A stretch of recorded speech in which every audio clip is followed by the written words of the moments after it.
today's guest is a man who is also internationally renowned, and he's internationally renowned as a biological scientist who is bridging science and spirituality. Please welcome Dr. Bruce Lipton. Hi, Robyn. How are you? Absolutely wonderful, thank you. And you said it's okay for me to call you Bruce. I would hope you would, thank you. We're a little bit informal on this show. So am I, actually. And speaking of informal and therefore formalities, I also wanted to give a plug to Chris Hooper Promotions.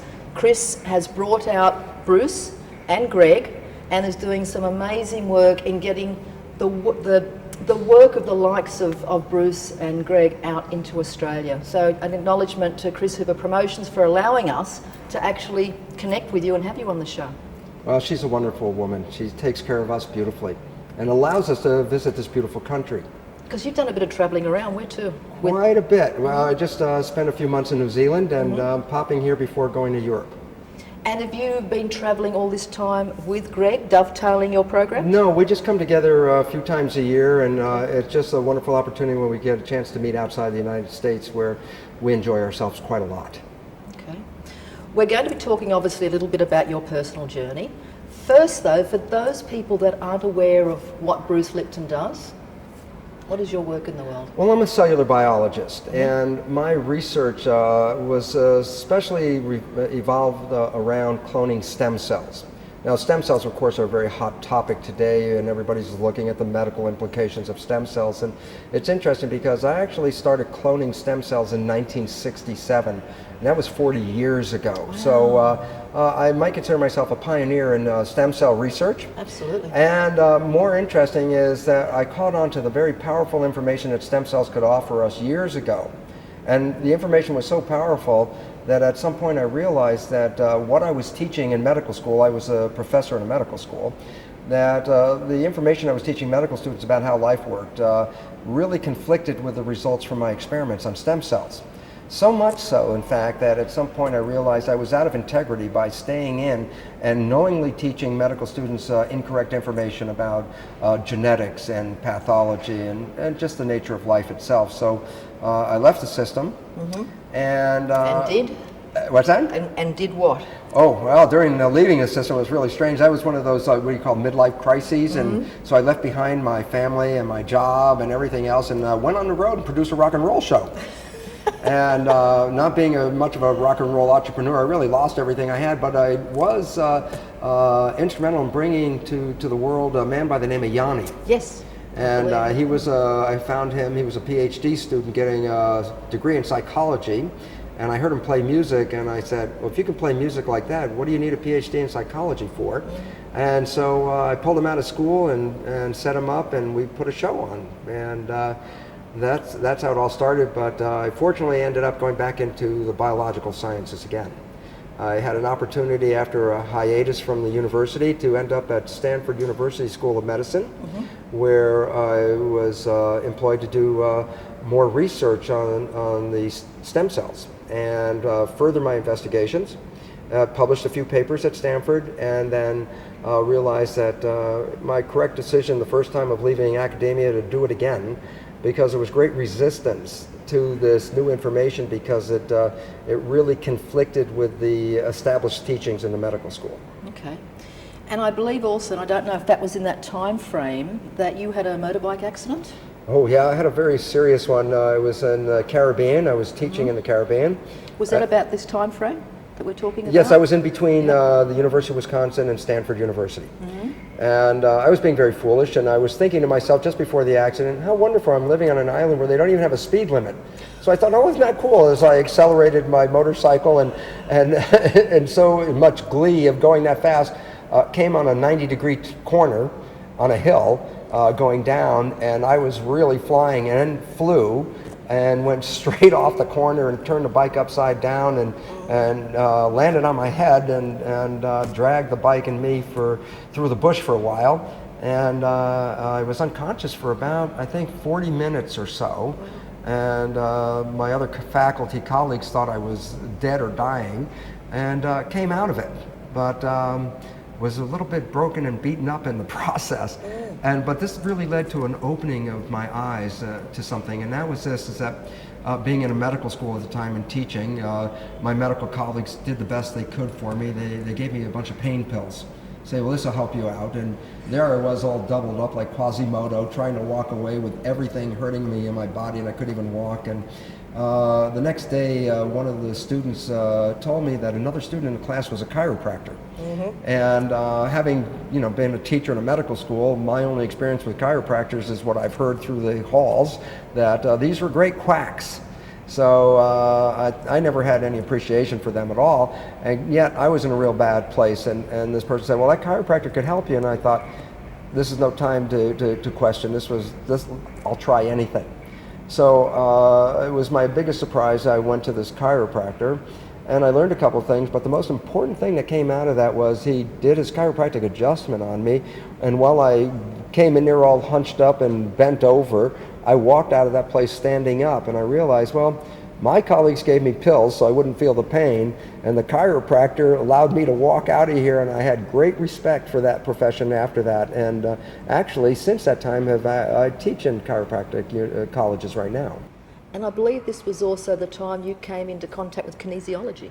Yes, this was something new to me, muscle testing. I had no idea what that meant, so I asked the chiropractor, as I said, when I went in there with a disbelief about chiropractic, and I asked him, I said, well, show me something, I just show me something.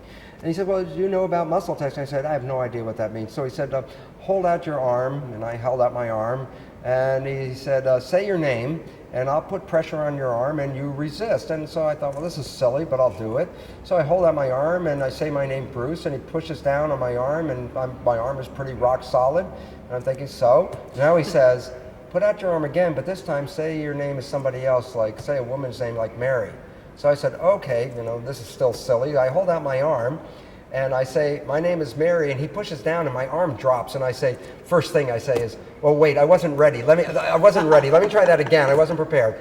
And so I hold out my arm now with the anticipation, of course, I'm going to be really strong. So I hold out my arm and I say, my name is Mary, and again, he pushed my arm and it dropped, and all of a sudden I started to realize that my mind, my conscious mind, which was intending to hold my arm strong, I couldn't do it. And when I would say my name, my arm would be strong, and when I would say something that wasn't true, my arm would fall. And I said, well, what does all this mean? And all of a sudden, that's where I started to realize there are two minds involved here. My conscious mind with the intention of holding it strong, and my subconscious mind, which didn't agree with the statement and led to the weakness. The big shock was this, though. I realized that I have these two minds, number one, but the subconscious mind was stronger than my conscious mind because I couldn't override it. And all of a sudden in my head, this vision came and said, oh my goodness, well, what other thoughts might be in my subconscious mind that I don't agree with? For the reason is, if it's stronger than my conscious mind, then it will overpower my conscious mind. And that was an awakening to the reality that we operate from these two different minds, but they're not equal. And that the subconscious mind is profoundly more powerful at controlling our lives than we had even given it credit for. I found that fascinating in the book, in reading about that, Bruce. And this was in Bruce's latest book, Biology of Belief, which we'll talk about more as we go into the program. We need to take a break. When we come back, though, I'm curious to find out how your work changed after being introduced to kinesiology. Wonderful. See you after the break. And thank you for staying with us. And we're with Bruce Lipton, and we're talking about some of the information in his latest book, The Biology of Belief. Bruce, before we went to break, I said to you I'd like to hear more about how your being aware of kinesiology changed your work direction. So what happened then? Well, when I did this kinesiology test and found that there were actually two minds controlling my biology, and that my conscious mind wasn't the one that was in charge, it really freaked me out a little bit, because I tried to recognize, well, how much of my life is coming from my conscious mind, which I think I control, and how much is coming from that invisible, more powerful subconscious mind? Because I started to realize that if I had beliefs or behaviors built in there that conflicted with my desires or my intention, then all my consciousness would never override that, and I would then more or less be a victim of the programming in my subconscious mind. So this really led me on a quest to understand the nature of the programming, that we end up in this very, very powerful and invisible subconscious mind. Okay, so what year was this roughly? Oh, I'd say roughly about 1985. Okay. So then what happened as far as your next step went? Well, after 1985, I actually had a great opportunity to go to Stanford University and continue my research on stem cells. And this time I brought with me not just the study of the cells, but the relationship of the cells to the mind, recognizing that through the research that it was actually the mind that was controlling the biology of the cells and not the genes, as I'd been teaching in medical school. And this becomes very important because if we buy the conventional belief that genes control our lives, this thing that you read like every day in a newspaper, a gene has been found to control this, or a gene is found to control something else, then we buy into the belief that genes control who we are, which is actually what's in the textbooks. But then that makes us, if you recognize it, victims of our heredity, meaning I didn't pick the genes and I can't change the genes, and the genes were given to me and now I have to live with these genes. And I feel, well, what do you do in that case? You're a victim. And yet the new biology of the cells that I was working with, the epigenetics, which is a new science we'll talk about in a little bit, really revealed that the genes did not control the biology, but in the sense of the human body, the mind controlled the genes. Well, this becomes very, very powerful because, as I said, if we believe genes control us, we're victims. Yep. But if you recognize that the mind is powerful in controlling life, then you start to realize, well, wait, if you change your mind, you change your thoughts about life, then you change your biology. So all of a sudden it's like, oh, well, this is very doable. I can control my life with my mind and I can change my mind. And that gives me the freedom of being a creator of my life rather than a victim of my genes. Okay, so I know a lot of your work is to do with when the baby is being developed in utero. Yes. Would you like to share a bit around that? Yes, well, this is what I started to understand. Now, again, we're diverging from the conventional belief that I was teaching while a professor in a medical school of genetic determination, the concept that we are just an expression of our genes, then to go in and start to find out, well, when do the beliefs actually get programmed into our subconscious mind, the very powerful mind? And I was just really taken back by the reality that the programming of our subconscious mind actually starts in utero. While we're in fetal development, we're actually being programmed. And it turns out we're being programmed by the experiences of our mother. Meaning this, very simply, is that when I was teaching medical school, we talked about the fact that the role of a woman in the development of a child is to provide nutrition. So when a doctor, an OBGYN, for example, is talking with a woman about her pregnancy, the primary issues are you eating well? Are you taking vitamins? Are you exercising?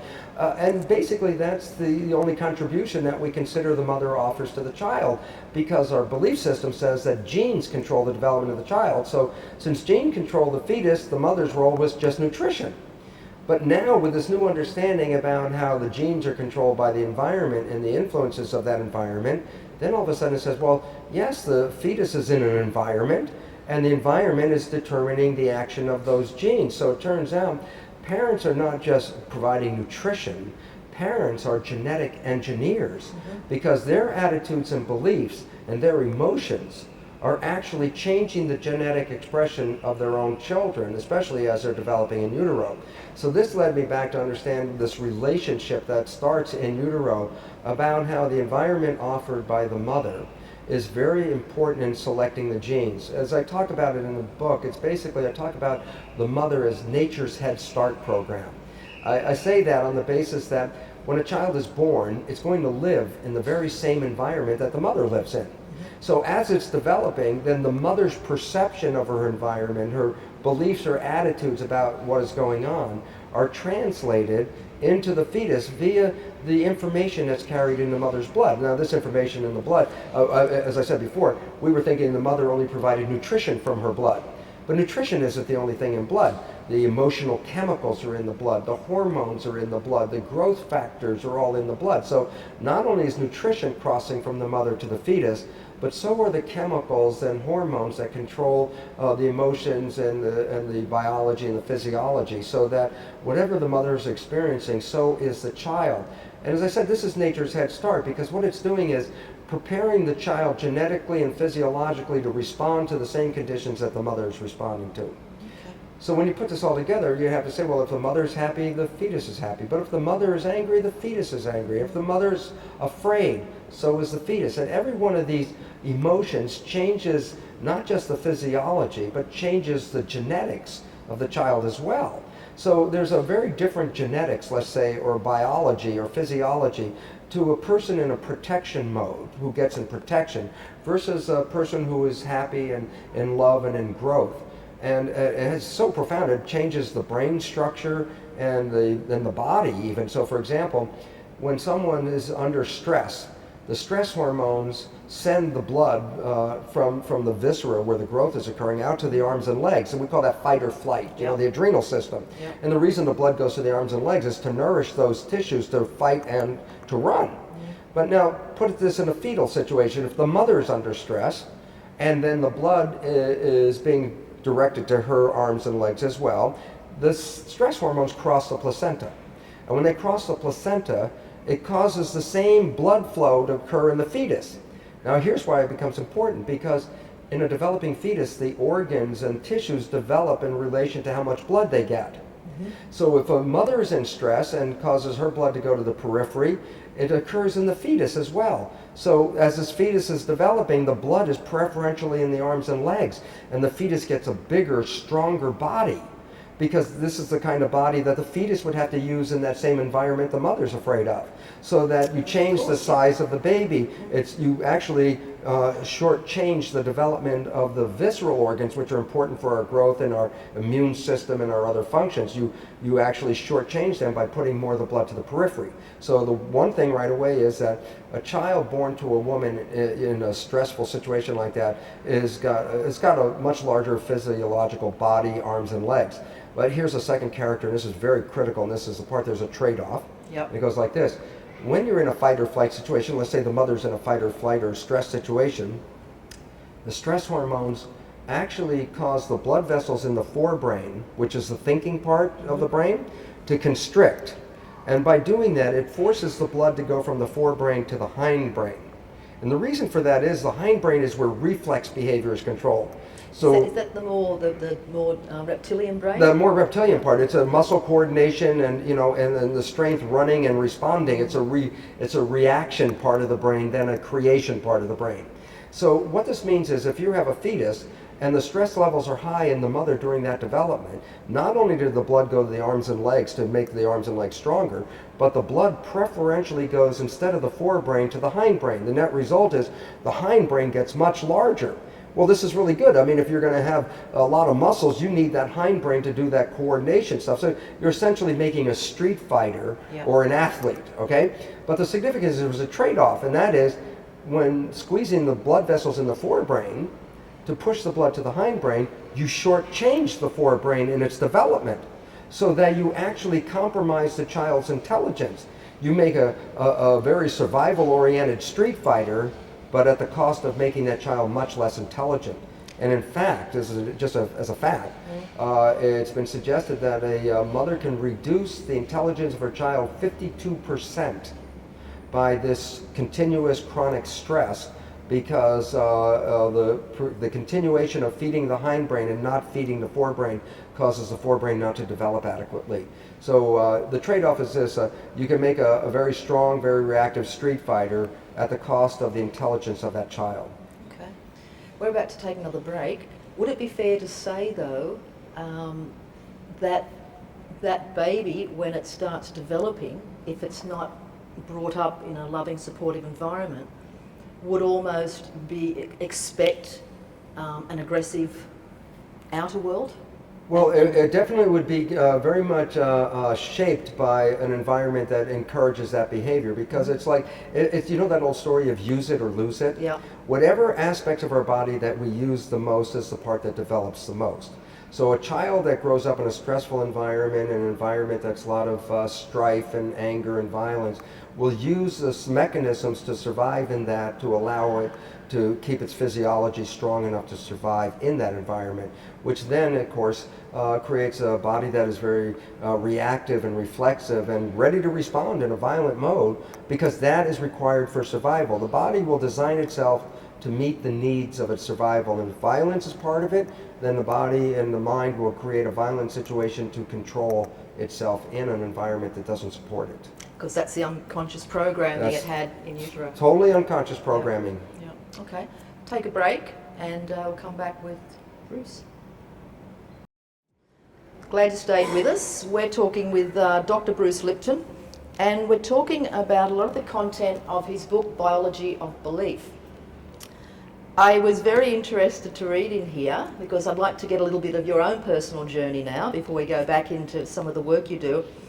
What happened at the age of 7? I thought it was a lovely story. Oh, that was my first introduction to the microscope. Yep. Oh, that was a really exciting time. As we were talking about, developmental experiences really shape who we are, and I grew up in an environment that was really not that supportive of myself, so my outer world was not that, rich for me to be involved with it, and I had a lot of inner world experiences. And the first day that I looked through a microscope and saw a living cell, I was so amazed to see this living amoeba and a paramecium moving through the field of the microscope. And in my young eyes, I didn't see them as little cells. I saw them as little people in a sense.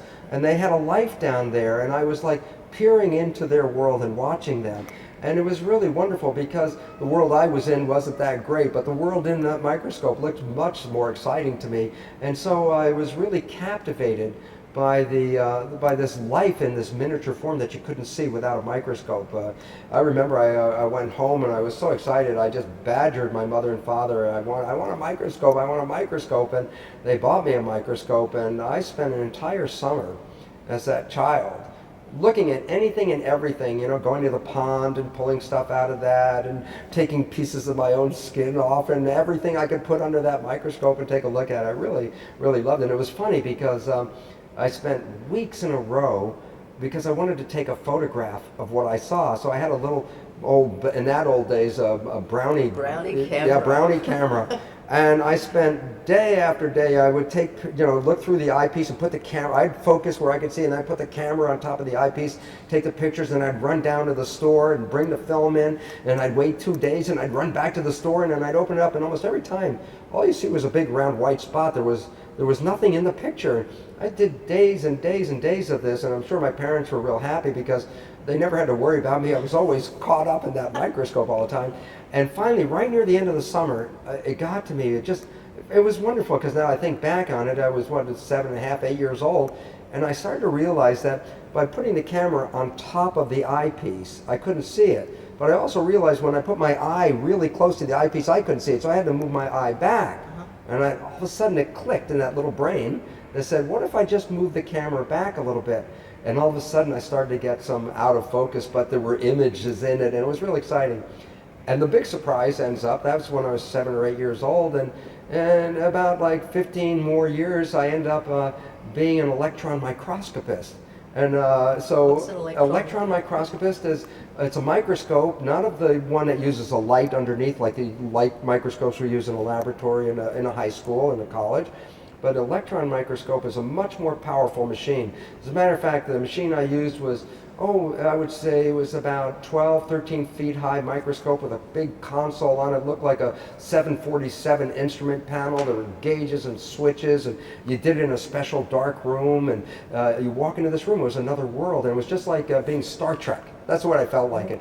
And it was neat because the electron microscope can magnify images like 1,000,000 times. So a light microscope, I can magnify something 1,000 times. But now I was in a machine that could look inside these cells at 1,000,000 times more of magnification. It was the exact opposite of Star Trek. Instead of going out into outer space, I was going into deep inner space and looking inside the cells and looking at the molecules and the structures of the cell from the inside. And for me, it was the most exciting. I couldn't believe I was, that people actually were encouraging me. I mean, I was in education and I even got paid to use this electron microscope because it was sort of like, I would sit there and have this joy about me that, my God, I go every day and look into a world that people have never seen before. It was like being a pioneer and going into the realms, that people, everything I looked at was new at that time. People had not seen half the things I'd ever seen. So it was the greatest joy of my life to be a traveler, but inner space.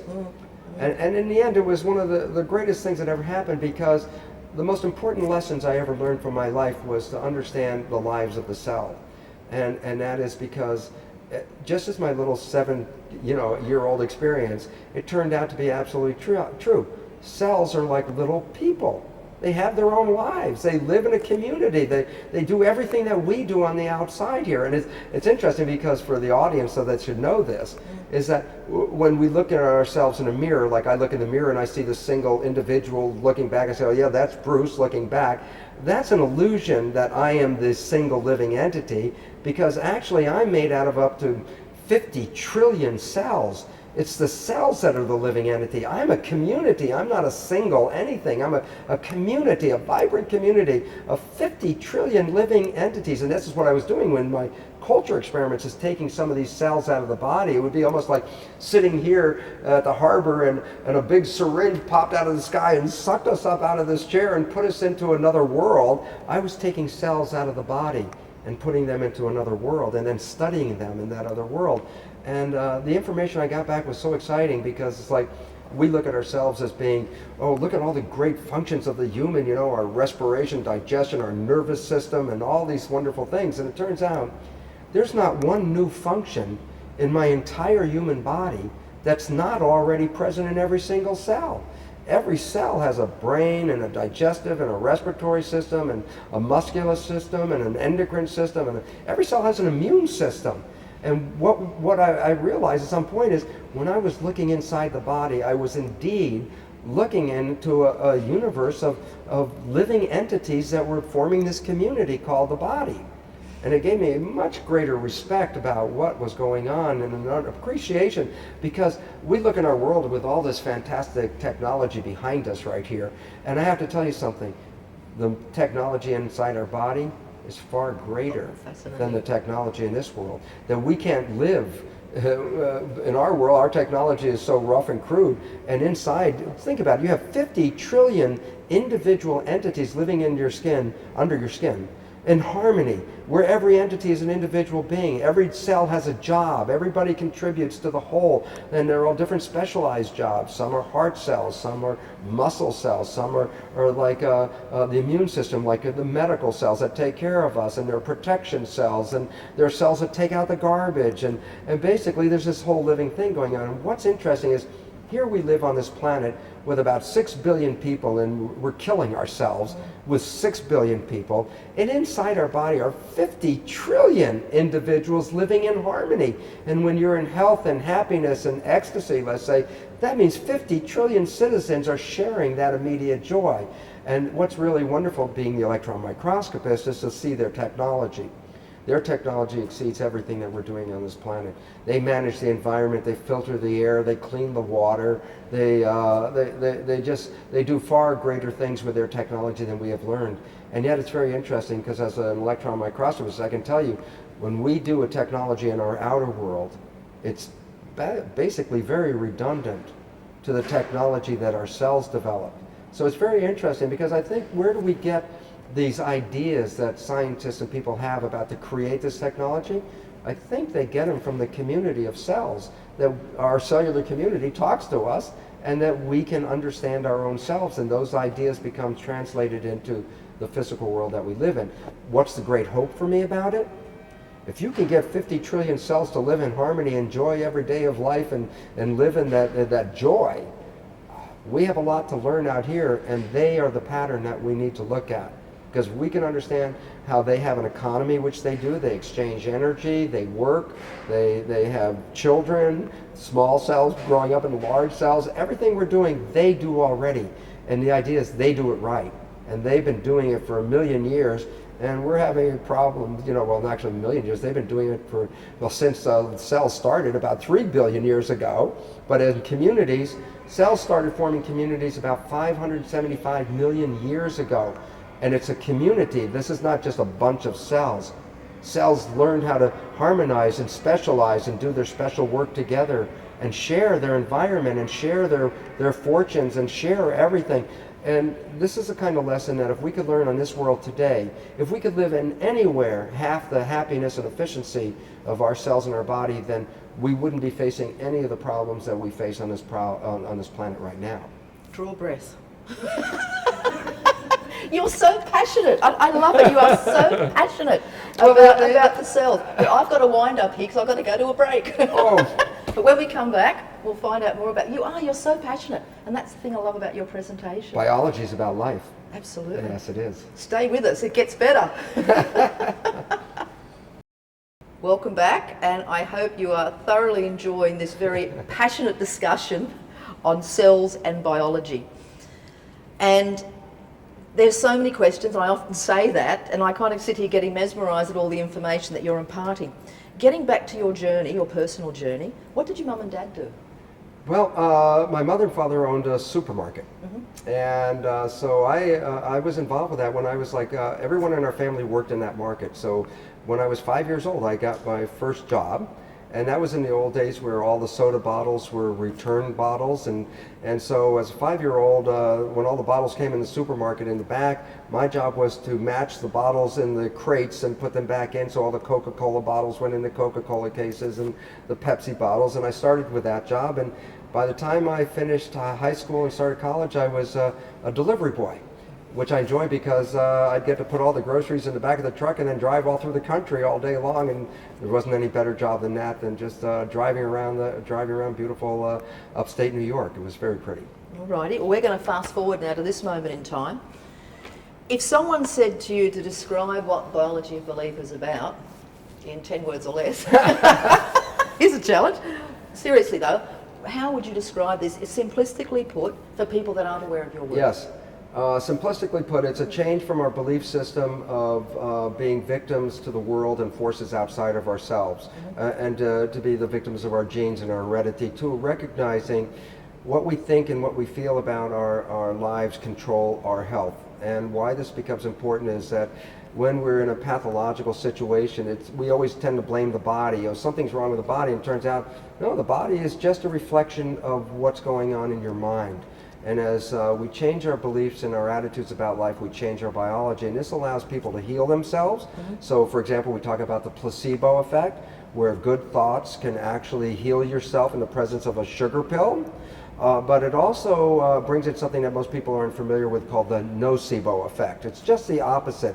It says a negative thought can actually cause illness and even kill you just because of the belief. So while beliefs can heal you, negative beliefs can kill you. So positive and negative beliefs are equally powerful, but in opposite directions. Because we can actually scare ourselves to death, can't we? That's an absolute physiological reality that we do this. And interesting fact about new science is that 90% of cardiovascular disease changeable by changing lifestyle. The American Cancer Society just last year recognized that over 60% of cancer is totally avoidable by changing lifestyle. The most recent evidence on diabetes reveals that it's a lifestyle disease. By changing lifestyle, you can actually wean yourself off the insulin and become healthy again. So for years we've attributed our illnesses to a frailty of the machinery. The new biology takes us out of that and says, no, we are very much responsible for this. And without being programmed and taught that responsibility, we blindly walk through the world feeling ourselves victims. And it turns out if we're victims, it's only of our own belief systems. Absolutely, because the subtitle is Unleashing the Power of Consciousness, Matter and Miracles. Now, I also believe that when you started tapping into this other level of understanding of bringing the science with spirituality and biology, that you took some time out to get your life together. Oh, yes. Well, it was a very important part because what I started to realize is I was standing in front of audiences, giving them this science about how they could control their lives. And then I'd see people in the audience sort of cock their heads and look at me and go, you know, for a guy who says he knows what's going on, your life doesn't look that good, Lipton. And I started feeling like, oh my God, I'm standing at the front telling people that they control their lives, and my life was nothing that I was proud of at that time. What year is this? These are, I would say, from about 1983 to about 1986 or so. So what was happening in your life that wasn't matching what you were sharing with the world? Well, I had, my personal relationships weren't of the best. I wasn't making really any money, and my health was questionable a lot. And there I am trying to tell people, here you are, you can be this powerful. And obviously, I wasn't the best spokesman, but I realized what the problem was. And the problem was that this information that I acquired was like an academic learning in my conscious mind. And we talked about the fact that our subconscious mind controls us. So I realized I'm operating off of my old belief systems, even though my knowledge and my conscious mind is of new science. So I talk for my conscious mind about the new science and then live my life with my old belief systems, and that's why I was always in the same pattern. So the exciting part was when I recognized that was to say, well, rather than talking this talk, it's walking the talk. So what did you do in those 3 years? In that 3 years, I started to pay attention to my thoughts and my consciousness and started to realize, as psychologists tell us, 70% or more of our thoughts are negative and redundant. And I would listen to my voice. I'd stop at the traffic light or something and hear my conversation going on in my head. Well, this isn't going to work out. Oh, this will never happen. And I started thinking, my God, you're already saying what's going to happen before it happens, and it's not very positive. And so I realized at some point, let this conversation go. Every time you hear in your head a negative conversation, correct that right there at the moment and put in a more positive conversation. Now that was a relatively slow way to do it, but the beautiful part was it didn't take very long at all before I started to realize that my life had turned around because I changed my opinion about what I expected from my life. And it started to become much happier and much more successful and healthier, that I was right back on the road lecturing again, but this time with a completely different psychology and physiology to back it up. And it was really so exciting because where beforehand you would have asked me about this earth, I would have said, well, if there's a purgatory, maybe this place is it. This seems like a hard place, pushing rocks up and down hills all day. After I started to apply this stuff, it was like things came out of the sky. Every time I turned around, something good was happening. I would be gifted with things, and wonderful connections would work and all this stuff. And basically, the world didn't change, I changed. Yep. And that was the most beautiful part, because that was further encouragement to do more and more and more. And now I can honestly tell you, as I sit here right now, if there's a heaven, I think it's absolutely right here and right now. It was always here, and think about it, what is heaven? A place of creation. Well, it is creation. If I created hell in my former heaven, that's what I saw was the hell. But today, I don't go there. I have much better, healthier, happier thoughts, and the creations follow those thoughts directly. So I'm overjoyed about life, as you can see, because it's like I'm a guy who didn't believe in any of this stuff. And so once it became a part of my life, I can't wait to go out and talk to people about it, because it's not just listen, this is a good idea. It's because there's an absolute mechanical, molecular science underneath this that says it's so. I was not a spiritual person because of my desire and intent. In fact, I got into science to avoid spirituality. And yet the science led me to the absolute conclusion that we are more than this physical reality. In fact, that the science pretty much suggests that we're not even in these bodies, that we play through them. And that it's sort of like a virtual reality machine. We step into the body and experience life, and it's a two-way street. So we come into the body, but our experiences go back to our source. Okay, so one of the things that I'm going to ask you here, that I often ask guests who have an international profile, such as yourself, in fact, we'll take a break, and then I'll come back and ask that question. All right. We're coming into the last segment now. Stay with us. Thank you for rejoining us. Just before the break, I said that one of the questions I often ask people who have the profile you have in the world, do your buttons get pressed these days? Frustration, anger, whatever. And if they still do, how do you handle it? Well, I still live in the real world, and of course these things come about, but the interesting thing is, in the old days, that button got pushed and I would play an automatic learned response and repeat my behaviors that were not very supportive. These days, when the button gets pushed, I become very aware of it and have the consciousness not to respond anymore to those things. So that all of a sudden I let things fly and slip off, and it's a lot easier for me this way. So I'm not engaging in those self-destructive programs that I used to have. I am now free and control my life, and realize that when things don't work, it's usually because it wasn't meant to work. In the old days, if it didn't work, I would make it work. Yeah. Now I realize if it didn't work, there was a reason not to push it. Do you catch yourself like, okay, I'm feeling frustrated or angry? Do you catch yourself like that, or is it a minute later or 7 minutes later? It was interesting when I first started. It took a bit, minutes to catch it, and now it's virtually instantaneous. As soon as the response comes in, my subconscious mind immediately diverts it off to a much better, a better response to those things instead of the old reactive responses I used to do. Okay. The whole thing you're talking about with this, the way that we are powerful in our thoughts, Yes. the biology, what happens when there's toxins in our environment? Can we be living in such a present state that those toxins don't affect us? Absolutely, Yep. absolutely. And here's a very important point.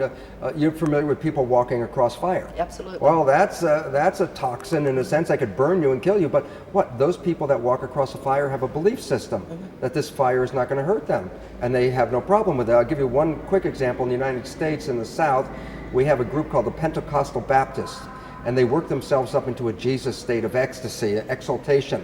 And it's interesting because in that state they play with poisonous vipers such as rattlesnakes and coppermouth snakes.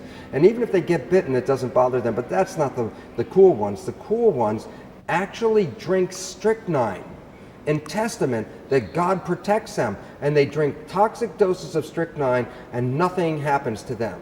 Well, there it says, my goodness, if you can walk across fire and you can drink poison with your belief system in order and not have an effect, then we should not be so worried about all this, because the problem is the more we are worried, the more that we feel that we are victims and frail. That's a belief system, and that opens us up to those toxic things. So what we really have to do is let go of that victim mentation that we have. That's in your book, and also what's in your book, you talked about the movie Shine. Yes. And the fact that it was a role that Geoffrey Rush played. What's Wonderful. the name of the pianist? Yes, yes. was I can't remember the name. He was Tchaikovsky piano. Yes. And he was brought up by a father who had experienced The Holocaust. The Holocaust, and impacted on his son not to put himself out in the public eye because he would be hurt. That was his programming. Visibility was threatening. So to survive, and that's what his father taught him, is Yep. if they see you, you're vulnerable. Yep. And fast tracking that, he knew that he had this incredible gift and would be an international pianist. And apparently was in England. He was playing a very tricky, what was the music I forgot. he was playing? It was an important piano, one of the most difficult piano pieces ever written. Yep. And it was interesting because as they filmed it in the movie, you see his knowledge of his abilities was in his conscious mind. His fear of being exposed was the programming that was in his subconscious mind. From his father, yep. And so as he was playing in his concert, it was interesting because as he goes into it, and his conscious mind is saying, yes, look, I'm playing this really great and I'm gonna be the best. His subconscious mind was in fear, saying, oh my God, if you win, we're gonna be seen and we're gonna die. So as it's showed in the movie, he was like there playing, and then all of a sudden he disappeared like into the white. And that was his subconscious mind trying to evict him from the driver's seat, saying, you'll kill us if you win. And yet his conscious mind was so determined that it kept going back in there competing with his subconscious mind. And this went back and forth until some point he actually won. He beat the subconscious mind, but at a very high cost. He broke the system and became insane at that moment. Insane, yep. And of course, we're not saying it's not about blaming parents. It's never about blaming parents for the programming. No, parents didn't know any better. Because they're the result of their program. Absolutely. It's passed from generation to generation, like things pass through families, like diseases and illness. It's not in the genes now, it's recognized to be in the programming. What would be, and I'm going to ask you to keep it short, because there are some more questions, what would be a piece of advice that you would give people who are watching this program who are still struggling with that emotional, conscious, unconscious? The most important piece of advice I can say is this, is that we have a tendency to talk to ourselves to try to fix ourselves. And so the question is, your conscious mind is talking to yourself, who's it talking to? And the answer is, well, you think you're talking to your subconscious mind? There's nobody in the subconscious mind. So we spend most of our time yelling at ourselves and trying to convince ourselves by talking to the subconscious mind. You might as well talk to the tape player, where there's a tape playing in there, and say, okay, change the program. And you realize you can talk to the tape player, yell at the tape player, it's still going to play the program. You don't change the subconscious mind by talking to it. There's a process, and there's a way to push that record button and rewrite it. I suggest people go to my website, brucelipton.com. There's a list of resources, and under that is a whole series of new modalities called energy psychology, which are very rapid ways to push the record button and rewrite subconscious programming in matters of minutes. 10, 15 minutes, you can change your life. These are outstanding and necessary now, as we are really in a crisis moment. We don't have the luxury of a lot of time. And so fortunately, these new modalities allow virtually instantaneous rewriting of subconscious programming to give us our power back. Okay. 5 years' time for you? What would you want to be doing? In 5 years? How do you see things? Yeah. Well, I'd love to create a movie of the nature of how cells work in the community of cells as an educational device, so that our children don't have to go through 20, 30, 40 years of anguish before you realize how you are this community of cells and how this community works, and how an understanding of that community can empower you to have a healthy, happy, and wonderful experience on this beautiful planet. And last words of advice to viewers.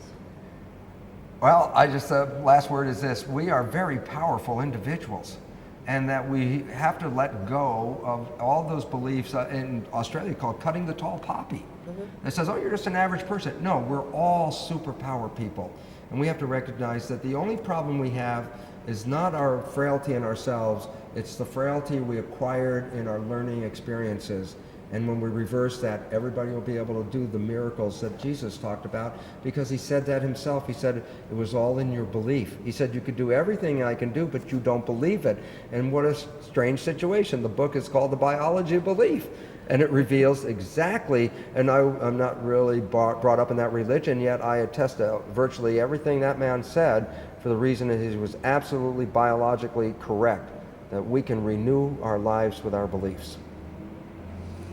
Bruce, thank you so much for being on the program. I know that there is so much in your book. I haven't read it as such. I've had to flick through it because I only got it a few days before the interview. So much in there. It's a very powerful book. Well, I hope you enjoy it. It's kind of fun. There's a lot of laughing to go on, and so it's fun if you can read science and laugh. Absolutely. Because one of the things that I know has been a struggle is how to get this word out there. You got any good ideas of how to do this? The knowledge that you and Greg... This is what it's all about right now, is getting it out in the media, getting it on the internet, because it's information where the power comes from. Because mainstream doesn't seem to be that interested at the moment. Mainstream, where the money comes from, no, because the money is associated with taking control of victims. And if you're a victim, then you support a business. How, and I know, we're just about to close this, how is it in America though? How receptive is mainstream in America? Well, it's interesting because, as I said, things like the pharmaceutical industry are very repressive of this information, because they really depend on you needing them for help. And they own the media pretty much, and it's been very difficult. And yet I really love it because individuals are putting on their shows. The internet is bringing this to a much wider audience. People are waking up anyway. It's a time we have to wake up. Necessity is the mother of invention. We're in a crisis situation. It is a necessity that we wake up to survive on this planet. Yeah. And the power of one person to affect change in a positive manner is phenomenal. And I guess that's the message, isn't it, for people to understand how powerful they are to affect positive change. Absolutely. Yeah. On that note, Bruce, once again, thank you so much. Robyn, I so appreciate this opportunity to give this good news out. Thank you. You're welcome. And all the best with all your travels and all your presentations. Thank you so very much. And see you next time, and take care.